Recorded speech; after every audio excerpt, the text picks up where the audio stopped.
Hola, buenas. Bienvenidos a esta serie de seminarios temáticos en inteligencia artificial. Hoy yo voy a hablar de el uso de la inteligencia artificial en las imágenes de resonancia magnética nuclear. Mi nombre es Luis Agulles Pedro, soy profesor del Departamento de Física de la Universidad Nacional de Colombia y pertenezco al grupo de Física Médica.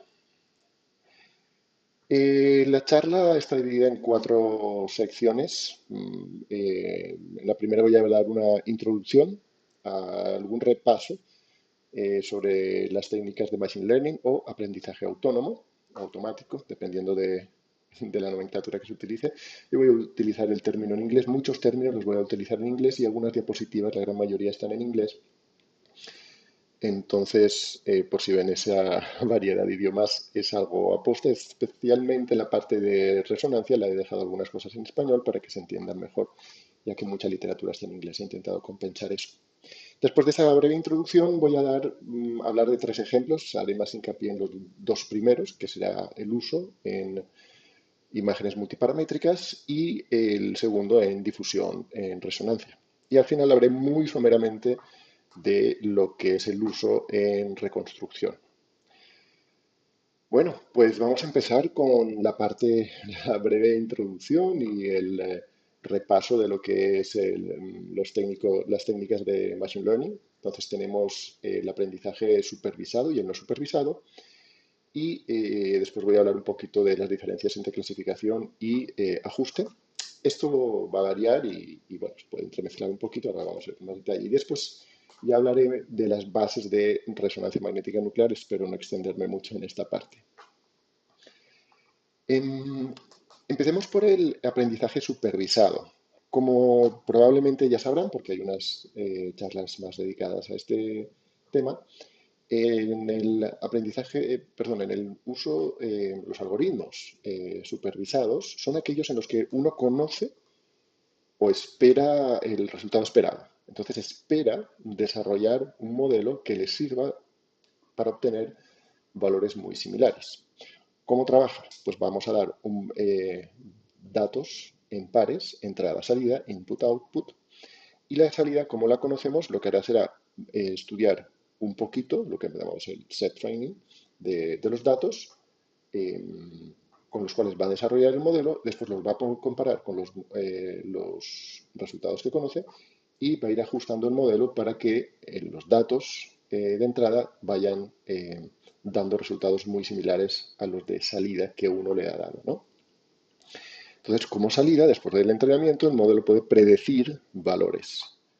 ¿Qué algoritmos tenemos? Pues tenemos los de regresión lineal, que predice valores, regresión logística, que es una sigma, predice estados binarios o comportamientos cercanos a estados binarios, el Support Vector Machines, que ya es de clasificación, y los diferentes árboles de clasificación y Neural Network, que son como sacar información en capas de conocimiento que muchas veces no son muy visibles y ponerle una jerarquía a esos patrones. En el aprendizaje no supervisado no sabemos cuál va a ser el resultado, entonces simplemente le damos los modelos, la información y el modelo desarrolla, busca estructuras, busca patrones en los cuales poder conseguir el resultado que él cree que debe ser el más, que organiza mejor los datos, ¿no? Entonces, de entrada solamente damos unos valores, el algoritmo hace su entrenamiento y de salida tenemos normalmente grupos. ¿Qué algoritmos tenemos? Pues el K-means clustering, que es de clusterización, de segmentación de información. También tenemos esa clusterización jerarquizada, principal component analysis y detección de anomalías, por ejemplo, identificando datos que se salen mucho de los esperados. Los algoritmos de clasificación, en la finalidad, en el caso de las imágenes de resonancia magnética, lo estamos aterrizando mucho en esto, la idea es poder etiquetar valores, como por ejemplo tejido tumoral, no tumoral, y tenemos valores discretos o de clases, ¿sí? Esa es un poquito la idea. Tenemos los árboles de decisión, Support Vector Machines y Neural Networks. Por ejemplo, en resonancia, pues diferente diferencia entre tejidos y anormalidades. Los de ajuste, que es el que vamos a ver cuando hablemos más de la parte de difusión, bueno, vamos a verlo en todos, buscan relaciones, pero no van a ser relaciones biunívocas, donde uno ya puede clasificar, sino ver cuál es la relación o cuál es la ecuación matemática que puede describir la salida. Entonces tendremos unos valores o unas funciones y como ejemplo tenemos la regresión lineal, la polinómica también o ajustes dependientes. Entonces se utiliza sobre todo para cuantificación. Entonces esto que lo tengamos en cuenta a la hora de saber qué tipo de algoritmo usar. Las diferencias claves son, bueno, pues que uno nos va a sacar valores discretos o clases y el otro valores continuos o ecuaciones o modelos. La verdad es que esas ecuaciones uno no las ve, no es que te las saque el modelo, sino que se basa en esas ecuaciones para predecir valores continuos. Entonces, uno vamos a buscar agrupar u obtener grupos de datos y en el otro lo que vamos a buscar son relaciones. Por ejemplo, pues como hablaba en resonancia magnética, tendremos que para clasificación podremos detectar tumor o anormalidades y para ajustes sacar valores cuantitativos de la difusión, de T1, de T2, dependiendo de lo que busquemos. ¿Cómo funciona la resonancia magnética? Una vez ya conocemos un poquito más los modelos que queremos utilizar, pues bueno, necesitamos un paciente, en este caso solamente vamos a ver la cabeza y de la cual vamos a suponer que tenemos solamente información de estos 3 puntos.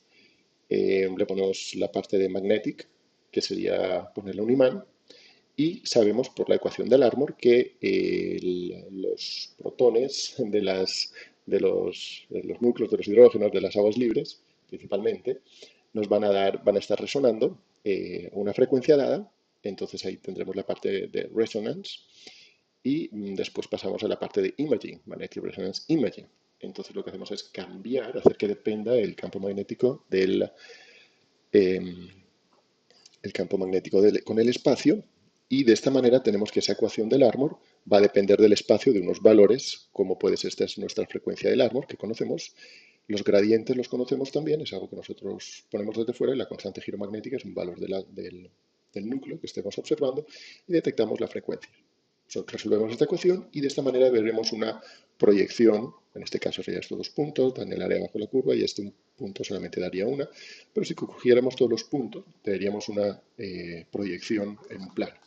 Tomando en diferentes planos se puede hacer una imagen, aunque la detección, voy a hablar ahora más adelante, eso ha sido un poquito diferente.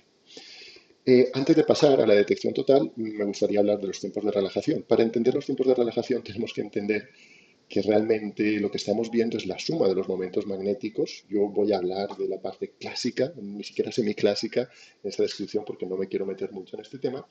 Y la suma de esos momentos magnéticos va a ser lo que llamamos magnetización, que depende de una polarización, que va a depender de la temperatura, intensidad del campo magnético y otras constantes que no nos vamos a meter de momento.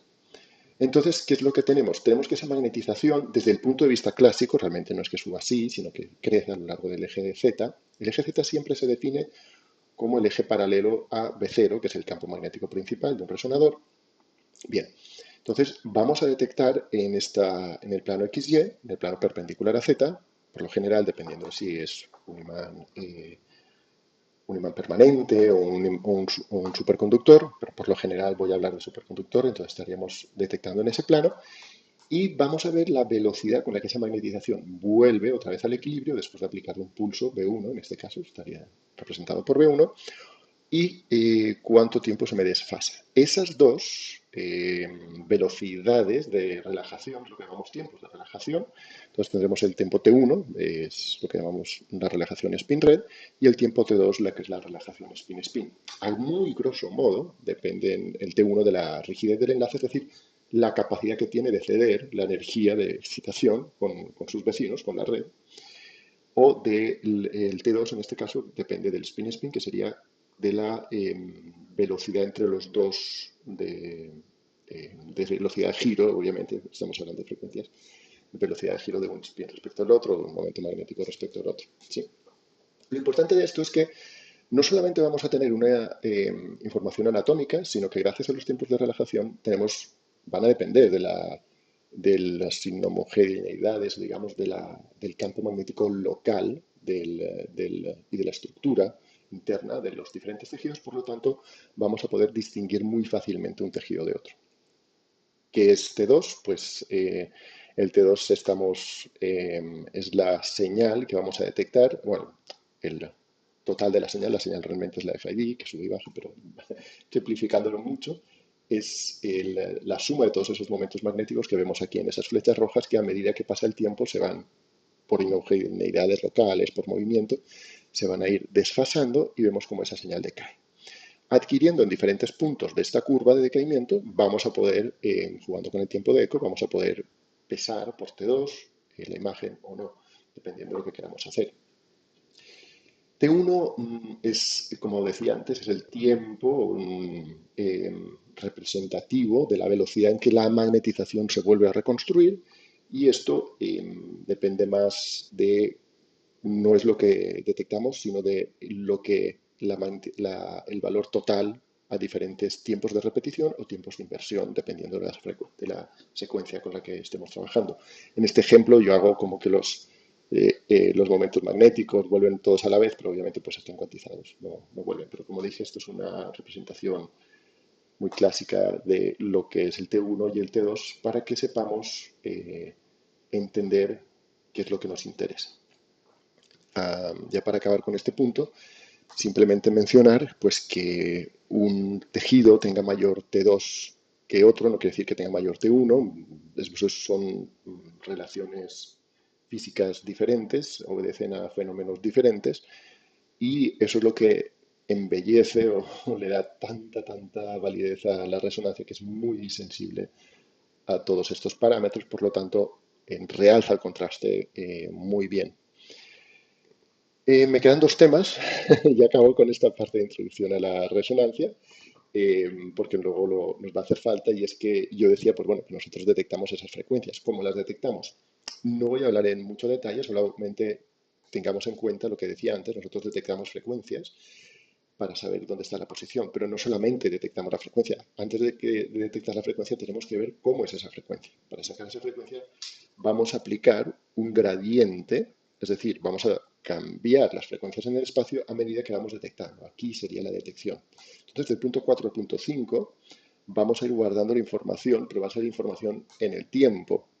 Sí, esta información va a ir oscilando, pero a medida que la vamos a guardar en líneas, sí, aquí lo vamos a ver con más detalle, pero esas líneas van a estar separadas en otra dirección perpendicular por medio de la fase. Es decir, aquí lo que vamos a hacer es otra inhomogeneidad de campo magnético que va a hacer que guardemos con las diferentes frecuencias, pero cada una diferente fase dependiendo de en la dirección contraria cómo esté. Esto es ampliamente para que entendamos un poquito mejor qué es el espacio K, porque aquí vienen dos puntos muy importantes que voy a mencionar a continuación. De esta manera rellenamos el espacio K. Esta es la manera más sencilla, una manera cartesiana de rellenar el espacio K. Hay muchas estrategias, pero digamos esta es la más visual, creo yo, para entender la importancia del espacio K. Supongamos que queremos ver este punto rojo y no tenemos nada más. Cuando detectamos nuestro espacio K sería así. Tendríamos las frecuencias aquí claramente y por aquí veríamos otras frecuencias con menor amplitud. ¿Por qué tiene menor amplitud? Porque en esta dirección, de arriba a abajo, vamos a codificar el espacio con la fase. Es decir, aquí estarán muy desfasadas, lo mismo que aquí, y en el centro van a estar poco desfasadas, dependiendo de la posición. Cuando aplicamos una transforma de Fourier de izquierda a derecha, o de derecha a izquierda, pero digamos horizontal, que es donde tenemos la codificación de las frecuencias, vamos a tener que las frecuencias van a estar en una posición, todas en la misma posición, pero cada una con una fase diferente. Cómo cambie la fase me va a dar la información de a qué altura, de arriba abajo, se encuentra. Cuando reconstruyo esas amplitudes, voy a tener esta onda, de la cual le hago otra transforma de Fourier, y de esa manera observo la posición en los dos ejes. Supongamos que tengamos dos objetos, y después ya podemos extrapolar a todos los objetos que haya dentro de nuestro campo de visión. En caso de dos objetos tendríamos dos frecuencias, vemos que aquí ya cambia un poquito esa claridad de ver que hay dos frecuencias y también cada una está desfasada dependiendo de la posición entre arriba y abajo. Cuando hacemos la transforma de Fourier, obviamente vemos que tienen su posición, las frecuencias, pero cada una cambia la intensidad. Esta, como vemos, cambia más rápido y esta más lento. Por lo tanto, esta va a tener mayor frecuencia y esta va a tener menor frecuencia.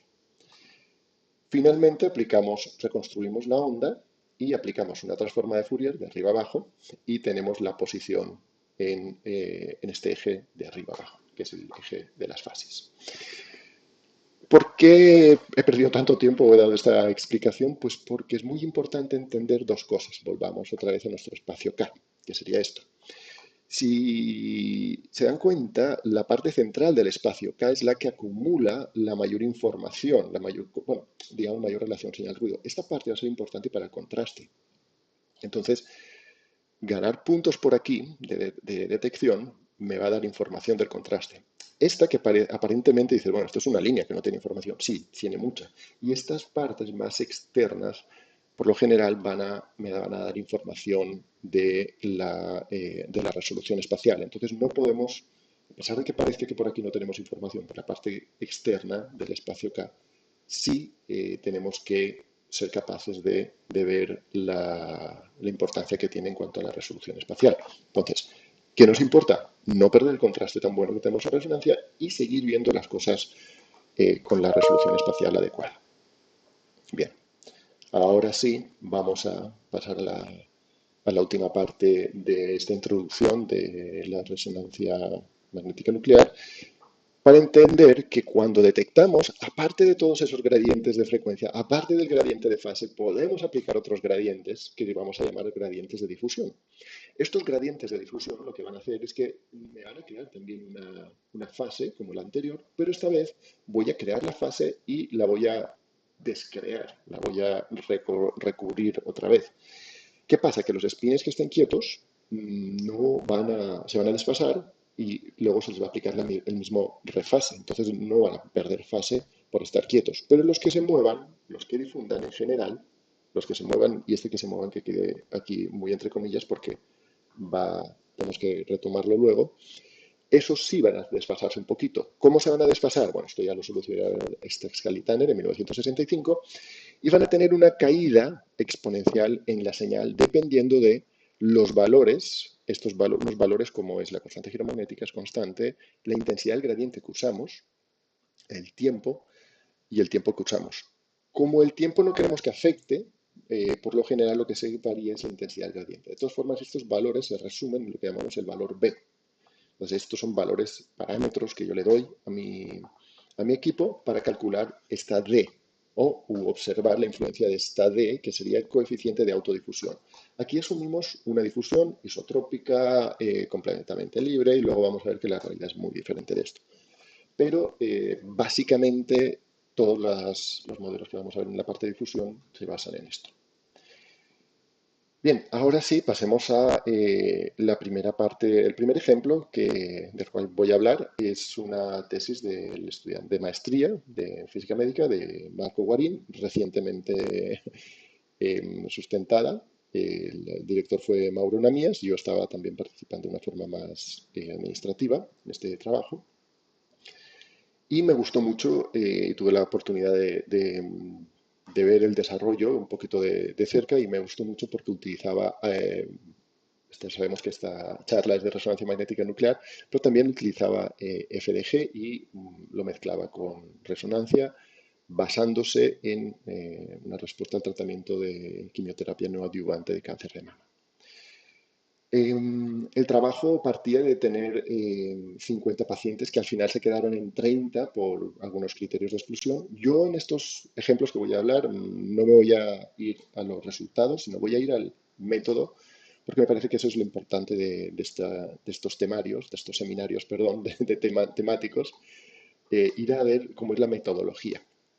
Bueno, ellos tenían entonces vamos a dejarlo en 30 pacientes, con quimioterapia no adyuvante, tenían información pre y post, tanto de PET como de resonancia, tenían los PCRs, que era Pathologic Complete Response, de cuándo tenían buena recuperación o no, y se dieron cuenta pues, que solamente con la quimio eran capaces de recuperarse. Y ellos querían basándose en las imágenes en PET y en resonancia, ver si podían predecir el efecto de la quimio en esos pacientes para poder pre- em, preparar mejor al paciente y hacer recomendaciones.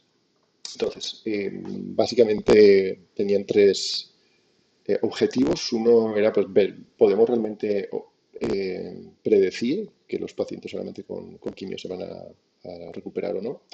Esta pregunta sería mejor planteada como ¿hasta qué punto podemos predecir? Eh,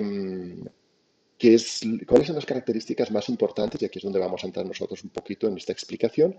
Y cómo hacer que esto se implemente en el flujo de trabajo en la clínica. Esto es muy importante porque si algo estamos orgullosos o queremos de este uso de la inteligencia artificial, o en este caso el machine learning, va a ser poder implementarlo en nuestra clínica. Y esto hay que pensar de una forma muy práctica y muy efectiva. Entonces, aquí viene el por qué son importantes las características que se quieren. Esas son las preguntas que se hicieron. Como decía, resalto de este trabajo que utilizaron, bueno, el trabajo magnífico en muchos aspectos, pero resalto para esta charla que utilizaron imágenes pesadas en T1, T2 y en contraste de realce, Dynamic Contrast Enhancement, y obviamente de difusión. Entonces tenían los resultados de histopatología, pero ellos dijeron, bueno, pero con esta histopatología yo quiero ir como más detalle en lo que es la estructura interna. Por lo tanto, lo primero que hicieron fue ver, seleccionar esa estructura interna del tumor, para lo cual necesitaron hacer una segmentación del tumor, pero justamente porque el tumor no es homogéneo, la segmentación no les funcionó muy bien y al final acabaron haciendo una segmentación manual siguiendo las imágenes de difusión y después lo contrastaron con las de T2 y la de contraste. Después hicieron una extracción de características de las imágenes. Esto es muy importante porque ahora lo voy a hablar en la siguiente diapositiva. eh, Echaron mano de unas características radiómicas que estaban utilizando el software PyRadiomics, eh, que están alineadas con los estándares de ELIPSI. Y esto es muy importante porque, claro, uno puede encontrar la radiómica que quiera, pero queremos ver la que realmente es clínicamente más relevante. Este flujograma no es del trabajo, es de esta cita, es muy diciente donde se tomó la adquisición, aparte de la parte histopatológica, y después de la segmentación se pasó a la parte radiómica para ver la textura y algunos valores. Y después ya empezaron lo que fue el análisis de datos. Este sí es de esta figura, este flujograma sí es del trabajo. Entonces, pues buscaron tener una buena reproducibilidad independiente del observador. Jugaron con los ROIs para poder ver que era estable, entonces siguieron adelante. Ojo aquí, porque una vez tenían ya las imágenes, o sea, pensemos, todos los cortes de imágenes de un paciente, pensemos solo en un paciente, todos los cortes que tenemos del PET, todos los cortes que tenemos de resonancia, unos cortes con T1, otros cortes con T2, otros cortes con difusión. Es más, difusión en sí mismo es un corte tomado varias veces con diferentes intensidades de gradiente. Es decir, todo eso son muchísimos píxeles, yo voy a decir millones, hasta cierto punto van a ser millones de píxeles. Entonces había mucha información que sacar ahí. Aplicaron primero el algoritmo de Boruta, el cual está basado un poquito en Random Forest, que es un clasificador. Después aplicaron el test de Wilcoxon, que es el que busca relaciones de esas características de los diferentes grupos que tenían clasificados con los PCR o no PCR, las clases de PCR, y aplicaron después el modelo de Machine Learning de selección, otra vez Random Forest con las diferentes características que mencionan aquí. Esto va a depender obviamente de la muestra que se tenga y todo eso. Muy importante, le salieron, se recuerdo que eran como unas 7.000 características, mucha información, de las cuales obviamente eligieron 10 en los cuales buscaron correlación con la curva, con el área bajo la curva, con un montón de parámetros. Solamente pongo esto y hablo mucho del método porque me parece que es importante a la hora de entender qué es lo que queremos, ¿no? Entonces aquí pues, tienen toda la matriz de todas los valores que tenían era muy grande y les tocó filtrar muchísimo. Esto también hace que uno tenga que tener claro para dónde va y qué quiere. Sí, luego voy a hablar de esto en las conclusiones. El otro trabajo en el cual estuve un poquito más involucrado es el de análisis de modelos de difusión por imágenes de resonancia magnética, que es la tesis de Leonard Steven Prieto González, perdón. También de la Universidad Nacional de Colombia, aunque actualmente está haciendo el doctorado en Cornell en Dresden, en Alemania, y del cual sacamos un artículo Exploring the Potential of Machine Learning Algorithms to Improve Diffusion Nuclear Magnetic Resonance Imaging Model Analysis. Está aceptado, pero no tenemos todavía los datos de la publicación, pero no demora mucho. Y en este caso lo que queríamos hacer es que yo había mostrado que la difusión es simplemente un decaimiento monoexponencial. Y eso no es tan simplemente. Primero tenemos que tener en cuenta que hay una restricción en el movimiento tanto intra como extracelular y otro punto muy importante es que en 1989 aproximadamente un francés muy famoso llamado Denis Levihan desarrolló un modelo que hablaba de la influencia de la capilaridad en mediciones de difusión y se dio cuenta que la capilaridad, si es aleatoria, se puede tomar como un movimiento de difusión, lo llamo pseudodifusión, que es esta D con asterisco aquí arriba. Entonces nuestra señal, claro, como estaba en la capilaridad, es un movimiento más rápido, entonces aplicando el gradiente muy pequeño, es decir, una B muy pequeña, íbamos a observar esa influencia. Entonces él dijo, cuando aplique gradientes muy pequeños, menores de 200 segundos sobre milímetro cuadrado, vamos a poder ver esa influencia. Y se observa. Y a partir de ahí uno ve que la señal se le divide en dos partes. Una que es la difusión normal y la pseudodifusión, que es la capilar. Y esa diferenciación entre la capilaridad y la, digamos, difusión celular, lo llamo yo, es lo que llamamos la fracción de perfusión, porque está muy relacionado en cómo se perfusiona, cómo se alimenta esa zona del tejido. Esto es muy importante a la hora de, sabemos que los tumores, un crecimiento descontrolado de células, simplificando mucho, que requieren mucha alimentación muy rápido y por lo tanto enseguida le crecen capilares y por lo tanto ese coeficiente de difusión, tanto el de pseudodifusión y la fracción de perfusión, son parámetros muy importantes a la hora de estudiar los tumores. No solo eso, sino que en todo esto yo estaba asumiendo que el movimiento es completamente aleatorio, pero no tiene por qué ser aleatorio en el sentido normal gaussiano. Puede diferenciarse un poquito de modelos gaussianos, ser una distribución más, digamos, una densidad de probabilidad más picuda o más ancha. Y de esta manera tenemos que tener en cuenta la kurtosis. Lo que pasa es que para observar kurtosis, esto nos aparece en el modelo con una dependencia al cuadrado, con el valor de B. Entonces, cuando vemos esto, la influencia de la kurtosis, fijémonos que ya los valores están cerca de -1. ¿Qué quiere decir esto? Que estamos cerquita del ruido. Entonces, estos valores ya son muy difíciles de detectar. Y eso añadido al problema que viene a continuación, y es que puedo mezclar estos modelos. Sí, yo puedo tener un modelo con kurtosis, un modelo con intravoxel incoherent movement, que es el modelo de Levihan que estaba mencionando. Todo eso lo puedo ir mezclando y de esta manera tengo que solucionar los diferentes valores. Se puede hacer de forma analítica, pero es muy difícil conseguir con esos niveles de relación señal-ruido una solución analítica robusta, viable.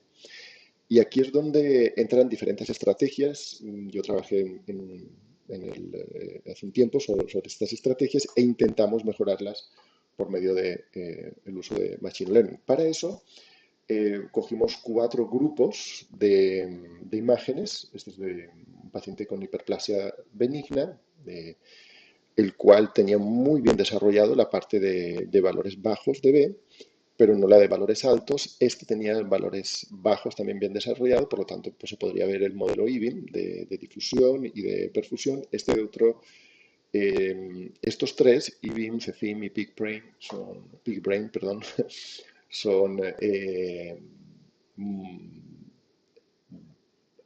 grupos de imágenes de datos abiertas. Pueden ir a la tesis y de ahí descargarse esas imágenes o ir al, a los repositorios donde hay otro tipo de imágenes. Destacamos estas, en este caso Steven, porque tenía valores altos para ver kurtosis, especialmente este de PigBrain. Tiene pocos valores, pero tiene kurtosis. Entonces estuvo muy interesante ese aspecto. Como yo les decía, voy más al método. En nuestro caso, hicimos un primer filtrado. Claro, queríamos aplicar valores supervisados porque sabemos más o menos para dónde vamos, sabemos qué tenemos y sabemos qué queremos. A nosotros el modelo nos va a decir cómo es la estructura y qué parámetros puedo desarrollar. Si yo no quería uno no supervisado, sino queríamos saber qué iba. Entonces necesitábamos dar los valores de salida. Los valores de salida, como decía, no es trivial sacarlos, entonces hicimos un flujograma en el cual íbamos sacando y dependiendo del ajuste íbamos pasando de un modelo a otro hasta que por fin podíamos detectar difusión, pseudodifusión, fracción de perfusión y kurtosis y nutrir en cada imagen con todos estos valores. Pero obviamente pues esto no se pudo con todos los sets de imagen porque no todos alcanzaban a tener eso, pero en los cuales en unos sí podíamos ver pseudodifusión, en otros sí podíamos ver kurtosis. Que es importante que cuando dábamos estos pasos, nosotros seleccionábamos con el ajuste, la bondad del ajuste. Entonces, estos valores también es información que se va a retroalimentar.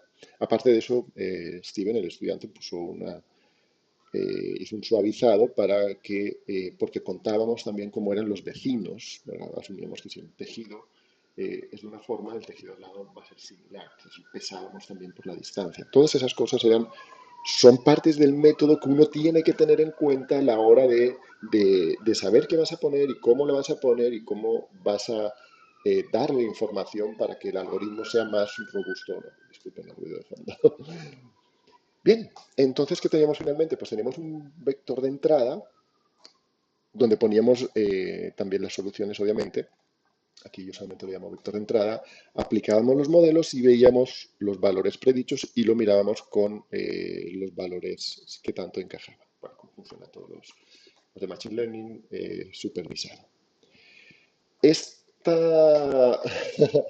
bombardeo de números solamente lo pongo para que entiendan un poquito cómo se evaluó cuál de todos los modelos, porque vimos muchos. Vimos el Extra Tree Classifier, Logistic Regression, Support Vector, XGBoost y Multilayer Precision con otros, Lasso, ElasticNet.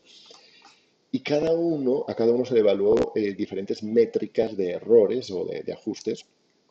Y, y bueno, de esa manera clasificamos cuáles eran los mejores. A mí, de mi ojo de loca, yo apuntaba a que los de regresión funcionarían mejor, porque toda la información la dábamos por medio de regresión, pero muchos, los que mejor funcionaron fueron los de clasificación. Entonces ahí me equivoqué. Es muy interesante tener esta retroalimentación o este desarrollo. Me pareció muy interesante esta conclusión. Y ya para acabar, el último ejemplo del cual quiero hablar es el de reconstrucción de la imagen. Eh, Simplemente traigo a colación dos artículos que elaborando esta charla me parecieron muy interesantes y dije, quiero mostrarlo como un ejemplo muy pequeño, muy pequeño. Y como yo estaba hablando del espacio K y de la importancia de que la parte central está relacionada con el contraste, la parte externa está relacionada con la resolución espacial, resulta que hay muchas maneras de mejorar la resolución espacial. La más básica es cero feeling, ¿no? Coger todo lo demás y dices, esto es cero, pero eso realmente no es una manera muy a lo bruto de hacerlo. Después hay otras técnicas como Sense que van metiendo información en medio de lo que se detecta o poniendo, corriendo, desfasando un poquito el espacio K para poder trabajar en eso. Y en este artículo las discuten varias. Yo haría un poco de énfasis en lo que estoy hablando, es esta de K-Space Competition. Es muy interesante y bueno, tienen direct mapping, cross-domain enhancement. Aquí lo dejo simplemente para que le eche un vistazo quien esté muy interesado en esto. Otro ejemplo, me gustó mucho de los artículos, buscar artículos de revisión que fueran muy fáciles de seguir, para clínicos en este caso incluso. Eh, Hablaba de adquisiciones muy rápidas, aquí tenemos una de corazón y bueno, una geografía coronaria. Y lo que resalto de esta es que para adquirir más rápido lo que hago es barrer el espacio CAM mucho más rápido. Y a veces me salto puntos, a veces me salto capas y la intento rellenar esas capas o esos puntos por medio de lo que predecería diferentes algoritmos de inteligencia artificial. Aquí muestran algunos algoritmos que utilizaron y algunos apartes de cómo es la comparación, sobre todo el tiempo de adquisición. Fíjense que aquí son 19 minutos casi, aquí son 4 minutos. Aquí incluso tienen 2 minutos de adquisición comparado con unos 20, es decir, bajan a 10. Y la verdad es que el contraste pierde, pero lo que es la resolución espacial está bien. Entonces, dependiendo de la calidad de la imagen que se busque, si se busca más velocidad, con estos algoritmos se puede mejorar mucho. Otra cosa que no he mencionado de las conclusiones que obtuvimos a la hora de hacer, perdón que me voy a volver para atrás, esto está grabado de sin editar, así que pido disculpas de antemano, es que cuando hacíamos estos análisis y después cuando comparábamos con el análisis que hacía el equipo, rebajábamos en casi 2 órdenes de magnitud el tiempo de la máquina. Obviamente tiene que estar entrenado el algoritmo, pero una vez está entrenado va muy rápido. Entonces, este uso en análisis de imágenes, en este caso de angiografía coronaria, no es que yo coja las imágenes y luego las analice, sino que las puedo analizar casi a la par. Es un análisis muy rápido. Obviamente hay que entrenar el equipo antes, o el algoritmo, pero una vez está todo funcionando va muy rápido y es muy recomendable este tipo de análisis. Es un cálculo, una velocidad de cálculo altísima. Bueno, como conclusiones, yo, como les decía, me he fijado más en la parte de la parte metodológica. Y lo más importante, y yo creo que es que hay que entender cómo funciona la resonancia y lo que estoy midiendo, ¿sí? Si estoy midiendo una geografía, si estoy midiendo difusión, si estoy midiendo, si quiero velocidad, si quiero resolución espacial, si quiero contraste. Dependiendo de lo que quiera, tengo que apuntar a uno o al otro. Después, siempre tener en cuenta que cuantos más datos tengamos, mejor. Esto es importante desde el punto de vista de las imágenes, porque normalmente tenemos muchos cortes, pero a la hora de tener muchos pacientes puede ser un problema. Entonces hay que también saber qué algoritmos funcionan, esto ya depende del algoritmo de Machine Learning, qué algoritmos funcionan mejor con pocos datos y cuál es mejor con más datos. Eso hay que también tenerlo en cuenta. Lo más importante, entender cómo enfocarse a la solución a la hora de considerar qué algoritmo utilizar, como estaba mencionando anteriormente. Intentar utilizar, volvemos a lo mismo, intentar utilizar bases de datos abiertos que se compartan o los propios, claro, con los propios uno va a tener, por lo general, menos datos, pero va a conocer mejor los datos, los parámetros de entrada van a ser más variables, más conocidos, entonces a mí me gusta más esta parte.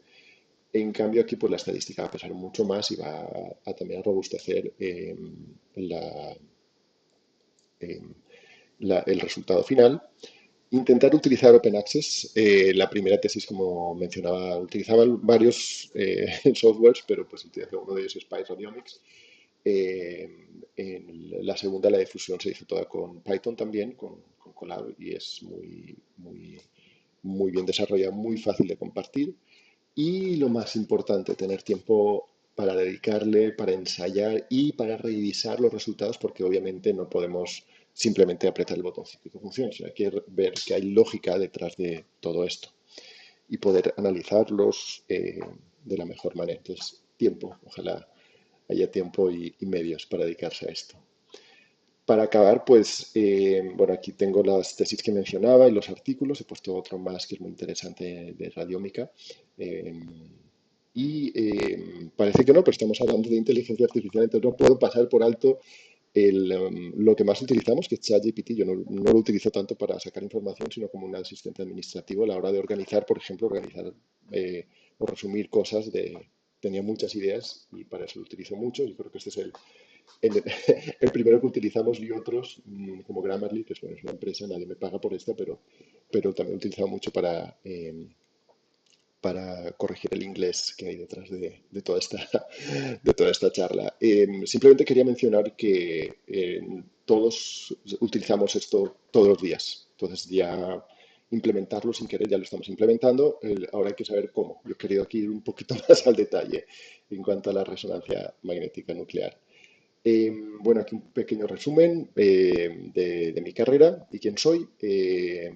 Simplemente invitarlos a hacer uso de los diferentes canales que tiene Alfin para compartir toda esta información y para acabar invitarlos a participar en el 10º Congreso Latinoamericano de Física Médica, segundo Ibero-Latinoamericano y del Caribe, cuarto Simposio Internacional de Protección Radiológica en Medicina, que se va a desarrollar del 9 al 12 de marzo del 2025 en Antigua Guatemala, o Guatemala, con el título de Conquistando el futuro de la física médica. Muchas gracias por atender esto aquí por medio del fin. Me pueden contactar.